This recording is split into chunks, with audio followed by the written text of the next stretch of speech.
السلام علیکم ناظرین، امید کرتا ہوں آپ تمام لوگ خیر و عافیت سے ہوں گے۔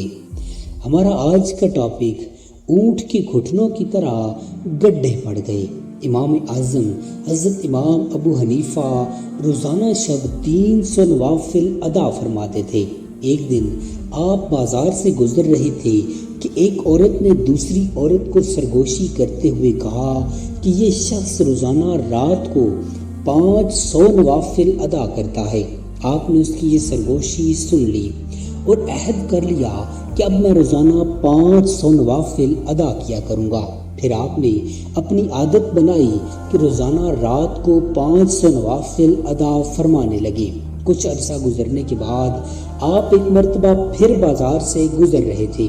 ایک شخص کو دوسرے شخص کے ساتھ سرگوشی کرتے سنا جو کہہ رہا تھا کہ یہ شخص رات بھر میں 1000 نفل پڑھتا ہے۔ آپ نے اس کی بات سننے کے بعد اپنا یہ معمول بنا لیا کہ روزانہ رات کو 1000 نوافل ادا کرنے لگے۔ پھر کچھ عرصہ گزرا تو آپ کے کچھ شاگرد آپ سے یہ کہنے لگے کہ لوگوں کا گمان ہے کہ آپ ساری رات عبادت کرتے ہیں اور نوافل ادا کرتے ہیں۔ چنانچہ آپ نے اس رات کے بعد ساری رات جاگنا اپنا معمول بنا لیا اور ساری رات نوافل ادا کرتے رہتے۔ آپ کا یہ معمول آپ کے وصال تک جاری رہا اور آپ پھر کبھی نہ سوئے۔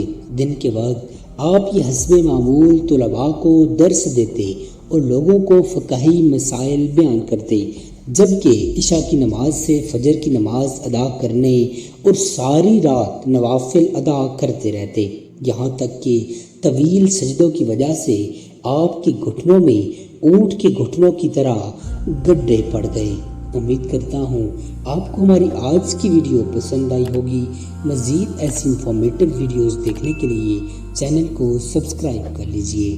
جزاک اللہ خیرہ۔